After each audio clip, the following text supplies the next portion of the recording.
In this lecture, we are going to see how to use the revolve, sweep and skin and loft options inside Design Modeler. So here, if you have observed, I have created this particular body in the last lecture. So I want to clear off this particular body. One thing you can do is you can just right click on this particular operation or the feature. You can just press delete so that you can delete this particular operation, and then you need to delete this operation, and then you need to delete this particular sketch, and you need to delete this particular sketch in order to clear off the total geometry that you have created previously. But there is one another option. If you want to start afresh, then you need to go to the file, and there is an option known as start over C. It can also be accessed by the shortcut keys of Ctrl plus N. So if I just select start over, and I'm going to, it is showing me an warning that if you are going to proceed forward, this total model will be cleared and you will be starting afresh. So I'm going to select S. So once I have selected this one, I'm starting afresh. See, whatever the sketches we have created earlier and whatever the features we have applied, all of them were cleared away, and even the planes we have created, they also have been cleared. The total geometric modeler has been reset. So here I'm going to show you how we can use the revolve option. So first of all, what I'm going to do is I'm going to XY plane, which will become the front plane for me, and then I'm going to sketch tab, and then I'm going to say draw a arbitrary rectangle. I'm not going to give any dimensions to this particular rectangle, and once I'm satisfied with this particular rectangle, I'm going to switch to the modeling tab. In the modeling tab, I'm going to select the revolve option. So once I select the revolve option, here I need to select two entities. One entity is the cross section which I want to revolve, and other one is the axis about which I want to revolve the selected cross section. So for the cross section, I'm going to select this particular rectangle, so I can access this particular rectangle by say expanding this XY plane and by selecting this sketch 1, and now I am applying this, and then in order to select axis, you need to select from this particular design space or graphics window. I'm going to select this particular axis, and I'm going to press apply. Then the operation is by default to add material, and if I want to rotate it, revolve it through 360 degrees, it will be a complete cylinder with a central hole, or otherwise I can also give the angle. So I want to just revolve this object through 180 degrees only. So see here what happens, only half of the revolving has occurred. Now what I want to do is I want to reverse the direction of revolving. So for that purpose, I am going to go to the direction option here.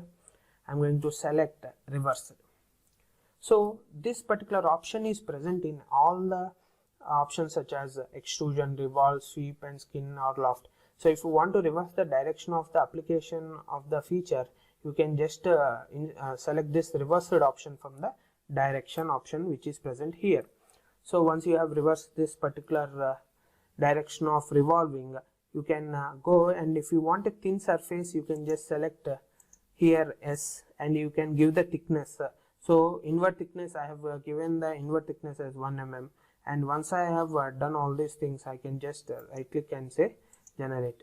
Now see what happens is, instead of a solid body being created, what happens, because I have selected the thin surface option, a hollow body with the given thickness has been created.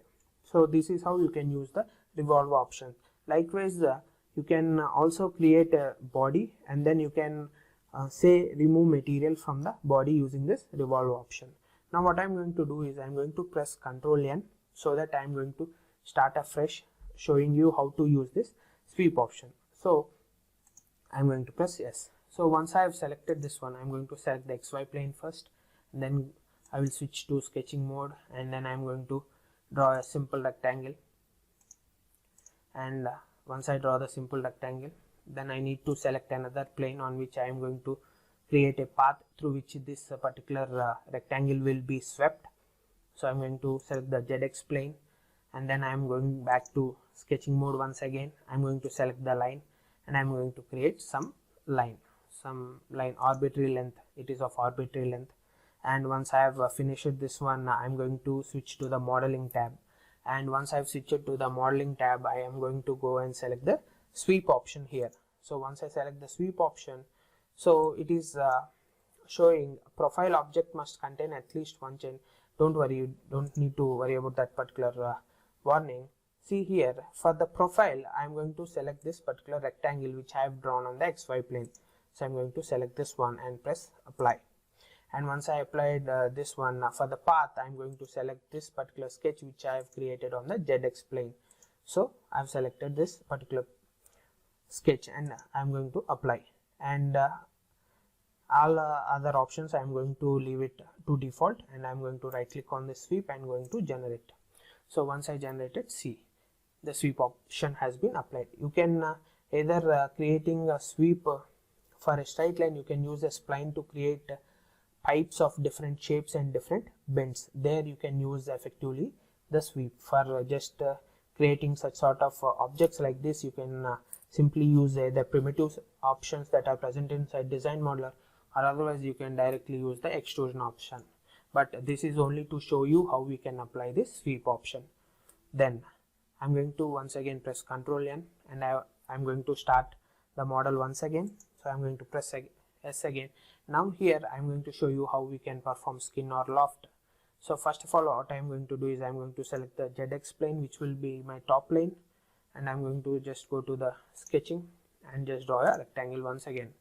I'm going to just draw a rectangle, and once I have drawn the rectangle, what I need to do is, in order to apply the loft option, we need two parallel planes with the two parallel sketches at some distance to each other. So for that purpose, what I'm going to do is I'm going to create a new plane. So here in the type I am selecting from plane, and what is the base plane it is asking us. So I'm going to select the ZX plane. It is by default selected, so I don't need to change this one. So right now what I need to do is I need to have two parallel planes at some distance in order to apply this loft option. So here, if you come to this transform option, there is a option selected as none. Instead of that, I'm going to give some translation option here. So how can you translate? In which direction you are going to translate? So here, if you come to the global coordinate system, the X direction is in this direction, Z direction is in this direction, and Y direction is in the top direction. But when you come to the local coordinate system here, you see this blue color represents the Z axis. So if you want a plane that is going to be parallel to this particular selected plane, you need to offset the new plane in the Z direction. But if you take the reference of a global coordinate system, this direction is Y direction, but local coordinate system, this is the Z direction. So you need to select offset Z, and in the offset Z you need to give the distance of offset. So I am going to give the distance of offset as 100 mm and press enter. And once I press enter, I can see a preview clearly. And once I am satisfied with the preview, I can just right click on this option and say generate the option. And from this, what I'm going to do is I'm going to again go to the sketching mode, and I'm going to create a circle. So I've created the circle, and once I've created the circle, I come back to the modeling module and then our modeling tab. Then I'm going to select the skin or loft option. So it is asking what are the two profiles between which I need to create a loft. So the first profile I need to select is the profile which I have created on the ZX plane, which is the sketch 1. So I'm going to select this one, and then again I need to expand this plane 4, and I need to select the sketch 2 as well. In order to select the multiple sketches, you need to press Ctrl. So by pressing Ctrl, you can select 2 or more number of sketches. So once you have selected all the profiles, you can say apply, and it is asking, okay, there is a simple warning that is showing that the profile, whatever the profile sketches we are going to use, they should be having equal number of edges. I will try to generate, but there is an error. So what I'm going to do is I'm going to delete this particular option by right clicking on it, and I'm going to delete this option, and then I'm going to delete this sketch 2 as well by right clicking on it. And then what I'm going to do is I'm going to go back into the sketching mode once again. Instead of a rectangle, instead of a circle, I'm going to draw another rectangle, so that what happens, both the profile have same number of edges, so a loft can be created very easily. So once I've created the rectangle, I come back to the modeling tab, and in the modeling tab I am going to select this particular skin or loft, and by pressing Ctrl I am going to select these two sketches as my profile sketches, and I say apply. Now see, there is no warning that has occurred. So once you have done, and you can keep all the options same, and then I can just right click and say generate. So even though we have selected the same number of edges, we haven't successfully created a loft. See why? Because you see, the direction, this particular rectangle is in the negative direction, that particular rectangle is in the positive direction. So what you need to do is, we are going to go back to the sketch once again. We are going to delete these two sketches. So I'm going to delete this feature, and I'm going to delete this particular sketch, and then I'm going to go to the sketching tab, going to rectangle again. Now you see, I'm going to draw a rectangle on the similar side. So once I've selected, I've drawn this particular rectangle, I can go to this loft tab, and I can select both the objects by pressing Ctrl and press apply, and then I can just generate a loft. See here, a loft has been successfully generated. Through this video, I was able to show what are the common mistakes a person can do or can come across while he is creating some lofted, or he is using the lofted command. So in the next lecture, we are going to see how to create a 1D object by creating a simple bicycle frame, and we are going to learn how we can create that in the Design Modeler. Thank you.